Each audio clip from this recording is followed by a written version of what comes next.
بسم اللہ الرحمن الرحیم۔ السلام علیکم۔ ایک دفعہ میں انارکلی بازار کسی کام سے گیا ہوا تھا، تو وہاں میں ایک ہوٹل کے اندر بیٹھا تھا۔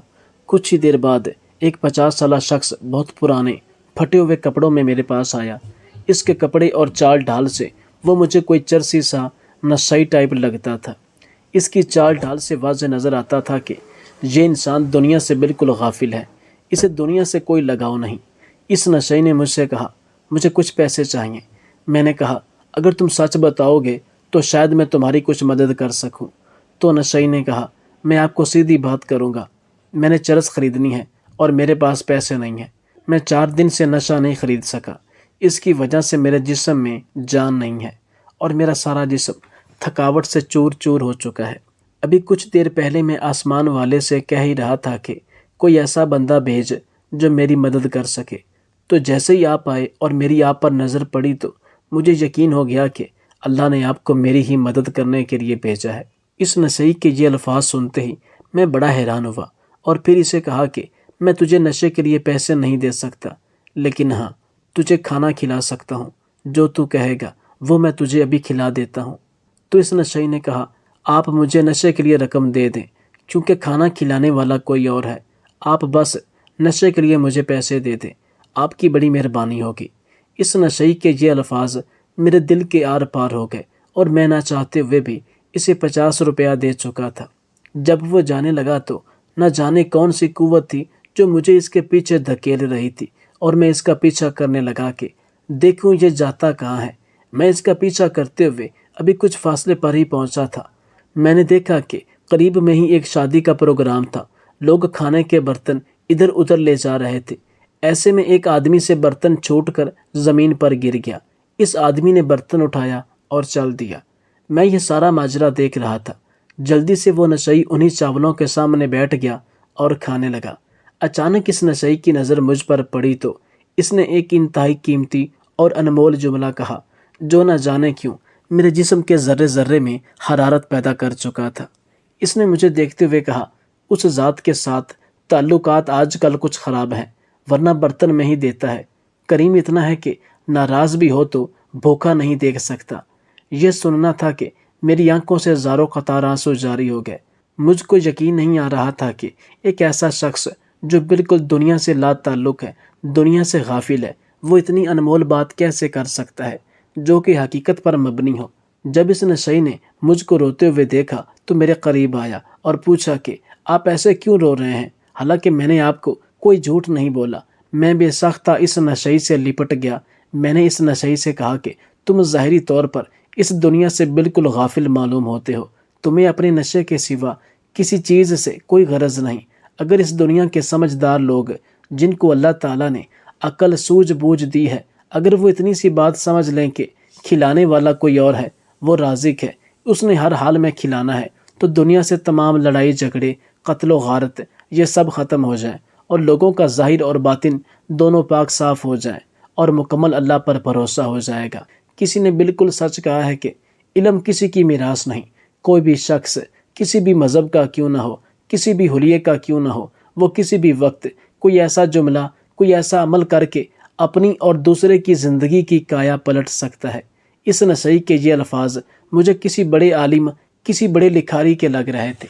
اسی طرح ایران کا ایک بادشاہ تھا، وہ خوش رہنا چاہتا تھا اور خوشی کی تلاش میں مارا مارا پھرتا تھا۔ اس نے خوشی کے ماہرین کی مدد بھی لی، سیانوں، دانشوروں اور سمجھداروں کی پوٹیوں میں بھی جھانکا، مگر خوشی کا فارمولہ ہاتھ نہ آیا۔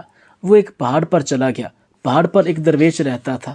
درویش کے 2 مشاغل تھے، صبح صادق کے وقت مشرق کی طرف منہ کر کے بیٹھ جانا اور سورج کو آہستہ آہستہ افق سے ابھرتے ہوئے دیکھنا، اور اس کے بعد جنگل میں نکل جانا، سارا دن جنگل میں گزار دینا۔ بھوک لگتی تو درختوں سے پھل توڑ کر کھا لیتا، پیاس محسوس ہوتی تو وہ ندیوں، جھرنوں اور آبشاروں کا پانی پی لیتا۔ درویش کے پاس رہنے کے لیے ایک جھونپڑی تھی، وہ رات جھونپڑی میں آ جاتا۔ درویش کے پاس سردیوں کے لیے 2 کمبل تھے، گرمیوں کے لیے کھلا آسمان اور ٹھنڈی زمین تھی، اور بدن کو ڈھانپنے کے لیے کپڑے کی ضرورت زائرین پوری کر دیتے تھے۔ درویش کے پاس اس کے علاوہ کچھ نہیں تھا، لیکن وہ اس کے باوجود خوش تھا۔ بادشاہ اس خوشی کی وجہ دریافت کرنے کے لیے درویش کے پاس پہنچ گیا۔ درویش نے بادشاہ کی بات سنی، کہکا لگایا، لکڑی کے چپل پہنے اور بادشاہ سے کہا، بادشاہ سلامت، میں اس بات کا جواب آپ کے دربار میں جا کر دوں گا۔ بادشاہ نے درویش کو گھوڑے پر بٹھایا اور دارالخلا آ گیا۔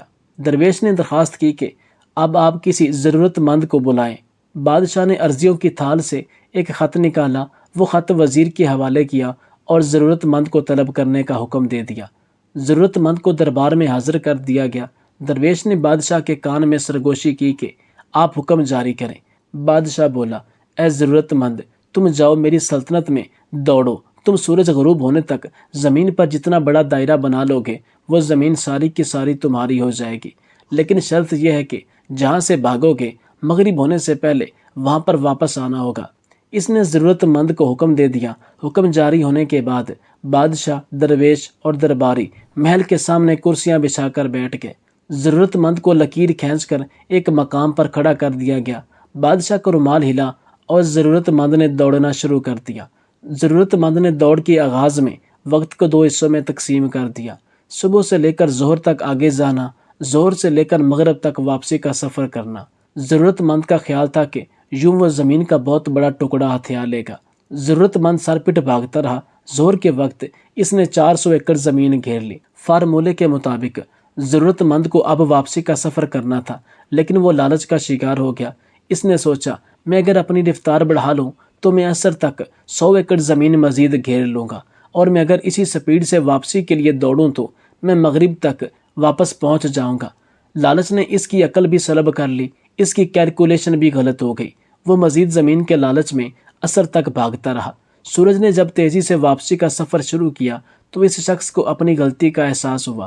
وہ پلٹا اور واپسی کے لیے دوڑ لگا دی، لیکن بہت دیر ہو چکی تھی۔ وہ اب مغرب سے قبل واپس نہیں پہنچ سکتا تھا۔ اس کے پاس اس وقت 2 راستے تھے۔ نمبر 1، وہ اپنی ہار مان لیتا، دوڑنا بند کر دیتا اور چپ چاپ گھر واپس چلا جاتا، یا پھر جیتنے کے لیے سر توڑ کوشش کرتا۔ وہ دوسرے راستے پر چلا گیا اور اس نے دوسرا فیصلہ بھی غلط کیا۔ اس نے سر توڑ کوشش کی ٹھان لی، بھاگنے کی سپیڈ بڑھا دی۔ وہ بری طرح تھکاوٹ کا شکار تھا، لیکن وہ اس کے باوجود دیوانہ وار دوڑ رہا تھا۔ وہ وقت پر پہنچنے کی کوشش میں اپنی سپیڈ بڑھاتا رہا، یہاں تک کہ اس کے پھیپھڑے پھٹ گئے، اس کے منہ سے خون جاری ہو گیا، لیکن وہ اس کے باوجود بھاگتا رہا۔ بالآخر بادشاہ تک پہنچ گیا، لیکن مقام پر پہنچنے کے بعد اس نے لمبی ہچکی لی، زمین پر گرا، تڑپا اور وہیں مر گیا۔ وہ زمین جیت گیا تھا، لیکن زندگی ہار گیا۔ درویش اپنی جگہ سے اٹھا، زمین پر گرے ہوئے شخص کے قریب آیا، ہاتھ سے اس کی کھلی آنکھیں بند کی، بادشاہ کو قریب بلایا اور اس بد نصیب شخص کی لاش دکھا کر بولا، بادشاہ سلامت، لالچ کے بے وپاری کبھی خوش نہیں رہ سکتے۔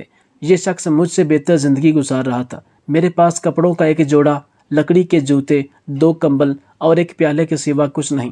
میں شہر سے کوسوں دور پہاڑ پر رہتا ہوں، پھل کھاتا ہوں اور ندیوں کا پانی پیتا ہوں، لیکن اس کے باوجود میں خوش ہوں، کیونکہ میرے اندر لالچ نہیں۔